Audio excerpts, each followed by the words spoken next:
You can find love scattered anywhere, but those scatterbrains, I can only find them here. This episode right here, man, is what I'm talking about when I say this series is Gintama, man. The ability to take the concept that another series is presented and made popular, like Attack on Titan, and to make it into, Sriracha gives it his own Sriracha twist and just makes it into something that makes you love these characters even more than you already do, man. He takes the concept of Attack on Titan, puts it into something that I would have never thought of in a million years. Made it a plot point into a Titan being Kagura's first boyfriend, and then having all the Titans.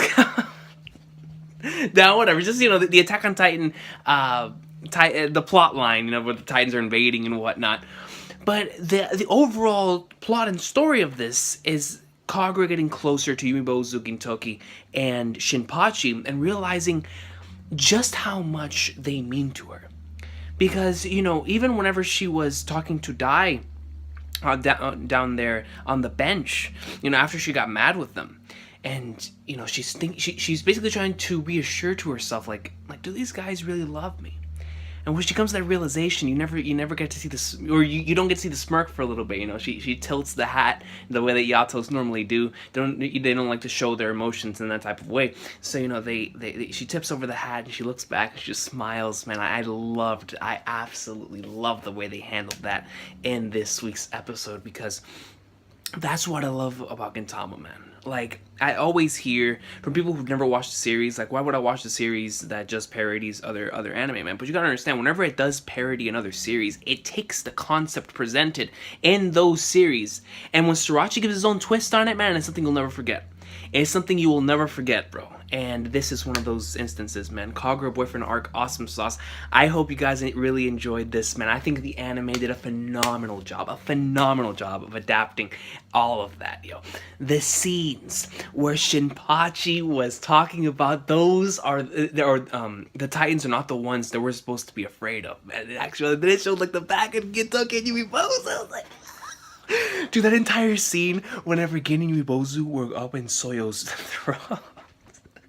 The princess, yo, in Soyo's throat. They're talking about some, hey, where are they? Where are they? Like if they ever held them hostage. And then whenever Dai first introduced himself and he put on the glasses, that the Titans, they all love hip-hop and reggae. And that's the main reason why this planet is still in the way that it is. And the only way these Titans can even be calmed down is through listening to hip-hop. I mean, when they started playing the thorny rap theme, man, I was dying of laughter the moment I heard it, bro. The moment I heard it, man, I just brought back so many great memories of Thorny, man. Thorny arc is one of my favorites, and greatness, yo, greatness. But I loved this episode a lot, man. I truly did. Like, this is what I miss so much, is how Gintama's able to have all of these different things in a span of 24 minutes, man. Like, it was absolutely hilarious. But whenever you have the characters of Shinpachi coming in there like somewhere, man, and whenever he's delivering that speech with Kokowo Samurai Kunida playing in the background, and he ends it off with, the father's glasses part, man. It's too much awesome sauce, man. Way too much awesome. And Dai, because Dai just keeps talking so much junk, man. He is legit the actual representation of like a 14 to 15-year-old boy that like what they want to say on the inside, but they never actually do say because they're too afraid of someone's pops. This man isn't afraid of their pops, yo. And he's actually saying everything that's in his heart, right? And every single time that he says something like ridiculous, like he's gonna marry her, they're gonna be together for a long time, whatever the case may be, and Gintoki and Yumibozu just keep punching the hell out of each other, so they don't punch him, instead they punch each other, man. Like, much pain, like, and it's a very, very comedic moment, but still, like, you have to think about it in an aspect of, like, when it comes to Gintoki and Yumibozu's character. Like, it just fits them so well, man, so that they don't cause this kid pain, because they want to give him a chance, man. They know potentially how much Kagura could care about this person, and with that in mind, they said, screw that, we're just gonna punch the living flag nards out of each other, man. But getting back onto Kagura, bro, like I've always said, from the beginning of the series up until this point, or up until the point in Rakuyo, Kagura has always been one of my favorite characters, man. And this episode is another reason for that. When it comes to Kagura, I've always loved how she has her serious scenes that don't normally take place in serious arcs. Her serious scenes where we get to see what kind of a person she truly is normally takes place in these type of arcs, in her arcs, or in her one-shot episodes, like the ones that she had with Soyo, in an episode like this, and like Independence Day, and those episodes, that's normally where Kagura really truly gets to shine, and we really get to see like what makes me love her character so much on her softer side, because usually she has her front up, but in like an episode like this where we get to see a little bit more into how she truly feels and how she truly thinks, it really reminds me why I love her character. But that scene on the bench, it was so beautiful, man. It was so beautiful, and I think the choice of not having any music really helped out as well, because she's sitting here and she's thinking about and it's like I said before, she's not even thinking about Dai in the situation. She's thinking about Gintoki and Yumibozu, and thinking to herself like, so that means that those two idiots must love me a lot if they're pushing me back this much, huh?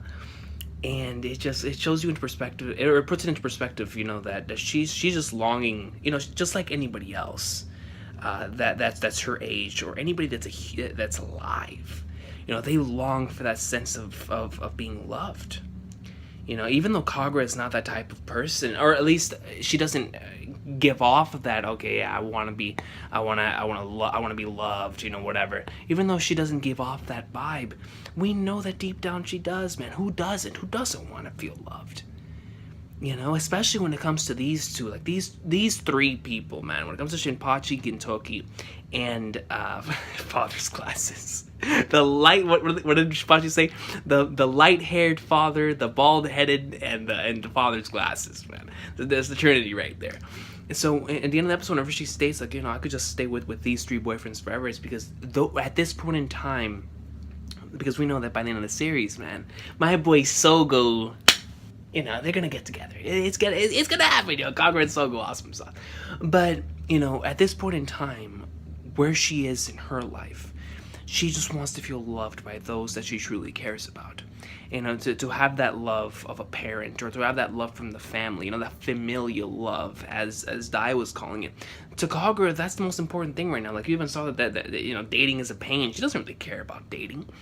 She's just looking to be loved right now, man. I found that to be awesome. I've really found that to be nice, how Sorachi decided to give us an arc that, of course, a lot of comedy and a lot of stuff for him to really show is how much of a genius he truly is whenever it comes to with these jokes and the parodies and whatnot. But right in there, in the middle of just a random scene, he was able to give us so much when it comes to Kagura's character specifically, and how much Yumibozu, Gintoki, and Shinpachi truly do mean to her, because Yumibozu is not seen often in the manga.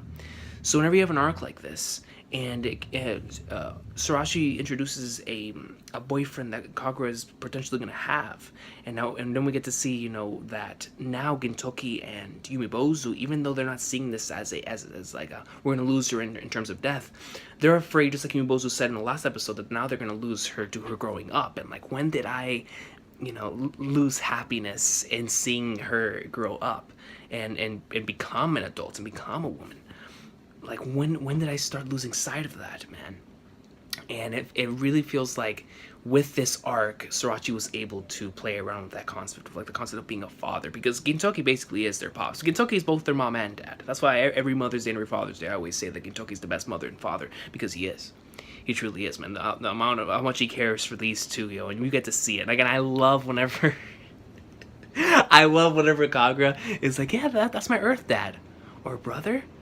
Oh, no, never mind. He's just a crab lice. I was like, where did that come from, man? So, and then Gintoki's getting triggered because I'm pretty sure this entire time he's been taking care of Kagura. It's like, at least respect me as the pops, man. But Gintoki doesn't care about that either, As long as Kagura is okay, he really could care less, man. He could care less.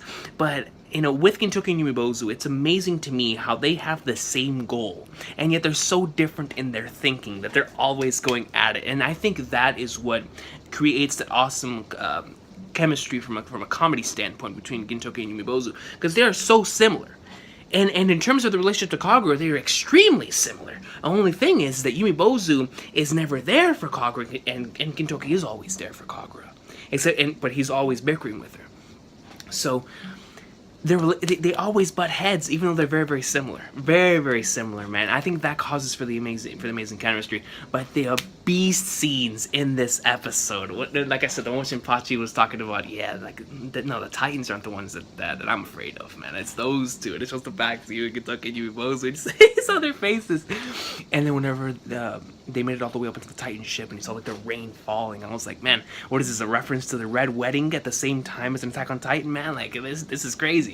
So like they make it he makes it all the way up there with Kagura, and then there he meets up with Gintoki and Yumibozu, and they've laid the smackdown. I'm talking about Battle Royal style, DX, Shawn Michaels and Triple H going ham on everybody, bro. And that's what Yumibozu and Gintoki did. They don't care. Like he even said, "Hey, are you trying to pick a fight with like a war with us? Like, man, we don't give a flying flag nuts about that. Just learn how to bow." And hit him with a massive headbutt and force that boy to bow, baby. And then I don't even want to get into the end of the episode with him showing feelings for his pops or anything bad. Like, that was just Sriracha being a troll. That was just Sriracha being a troll, but. I really love this arc for that aspect, man, because it's Sriracha at his best. It's Sriracha at his best, introducing having this concept that is automatically going to intrigue us. Kagura getting a boyfriend, having Yumibozu return. You're like, whoa, man, like what's going on? When Yumibozu's here, usually something's going down, and like I gotta say, Yumibozu does not appear frequently in the series. So whenever he shows up, you're like, what's going on here? And then Kagura's getting a boyfriend. And then it's just everything, the way he set it up, the way the Sriracha set it up, and then he hits us with, oh no, this is actually a Titan, and then the Titans are invading. So he has like this whole parody going down, and all that, all the other jokes are going down. But at the end of the day, this is an arc about how much Yumibozu and Gintoki, how they have to come to grips with the facts that Kagura will eventually have to grow up someday. And find someone that's truly going to care for her. But at the same time, they have to realize that right now, Kagura needs them in that same way, because Kagura, or in the way they're looking at it, Kagura right now is in a rebellious stage or whatever, like a normal middle school, high school thing, and she wants to go out and find love somewhere. But in actuality, Kagura is just trying to find love from her parents, and I truly do think that is something that is extremely relatable, because whenever you're trying to find love in general, man, when even especially in that age, like 14, 15, 16, that type of age, you're trying to find love because there's another piece of your heart that's missing. And normally around that age is when like you start becoming a little bit more distant from your parents. So of course that love that you formerly were shown by your parents, you're trying to find it in somebody else. And Kagura in this case, it's not even like she was just trying to find love. Like it fell right upon her, right? She doesn't even care. Like it's like she didn't want to die. Like they were just sparring partners, and she said, "What the hell? Let's go ahead and try this. Screw it. Who cares?" But Kagura, at the end of the day, just wanted to find, to be loved, and to know that she's loved by Yumibozu and Gintoki, because those are her two pops. That's her Earth pops, and that's her real pops. So I love that. I love this arc so much for that, man. For that, because Kagura to me is one of the most realistic characters that I have ever seen. And even with everything that she does, deep down on the inside, I don't think I've ever come across a character that is as relatable whenever you're that age as Kagura. And in so many aspects. And I think that's why I'm so attached to Kagura, because of the way that she is. It breaks that it breaks that line, or at least it breaks that barrier for me, that just because you're either a male or a female, you couldn't have experienced the same things. Kagura is a female, and I can relate to her a lot when it comes to a lot of things. And this episode was truly was one of them. This episode was one of them. Like she just wanted to feel loved, man. She and because of this entire thing, she realized just how much they care for her. And then at the end, of course, she gets back at them and like she pawns them and whatnot. But that's the way that she shows love. And at the end of the episode, you even see that. And I love the way that Bandai Namco Pictures, I love what any anime does, especially when Gintama does it. Whenever they start the ending theme playing at like the end of the episode, and that's when she brings up the frame of her with her family, and saying that all I need is these 3 boyfriends and nobody else right now, because it's true. That's all she needs right now, man. As long as she has their love, then whatever. Now, later on the line, she's gonna need that Sogo loving, because that's what we're looking forward to, She's gonna need that Sogo loving. But for right now, that's all that she needs, man. That's all she needs, and I just, it's my main reason for loving this arc a lot, and along with all the hilarious stuff, man. This arc is, it's one. Tells me if Kentucky New Bows are just beating the hell out of each other, and their facial expressions as they're going about all this, man. Whenever they went up to the princess, when they went up to Soyo, talking about some, hey man, where is she? Yo, like you want to get boxed right now, son? And then they're talking to the princess, like but it's all for Kagura. It's all for Kagura. It's like, let me know where they are right now. We're gonna go in like somewhere. They're going ham. And it's just, it's great. It's great, man. Like it really shows like the extent and the lengths that a father is willing to go through for their child, man. And I love it because you get to see the 2 different perspectives, of how the daughter sees it or how the child sees it, and how the father sees the situation. And it's interesting. I love the way that Sorachi played off the dynamic. And like I said before, this is what makes Gintama to me. Taking all of these different concepts that normally like would be very convoluted, but Sorachi just gives it to us in like all these different ideas, all these different concepts, and gives it to us in an arc like this. That is supposed to be a very, funny, comedical arc, but in actuality, it actually delivers a message. And that's Gintama to me. That is Gintama to me, man. And that's why I love these arcs so much, because there's a lot of that in these incoming arcs. And there's a lot of that in Gintama, just in general. But like I said before, in previous videos, it feels like in the 400s, before he reached Shogun Assassination, he was really trying to tell the stories that he'd always been wanting to tell. And I feel like this was one of those stories. Because even though we get a little bit more deep into that in Rakuyo, this was definitely one of the starting points of her like finding out, like I really like, of course I love my father, like of course I want to be loved by him, and it just leads all that into Rakuyo, man. And that's why I'm kind of happy that parody is taking place after all the serious stuff, because it allows you to look back and see on look back and see on all the stuff that has taken place thus far, and I'm always in awe whenever I see something like this, and how Sorachi is able to mix all these different ideas and make something magic just happen, man. As if it's second nature. It's incredible to me, but I love this episode so much, man. It was absolutely awesome sauce. Absolutely awesome sauce, man.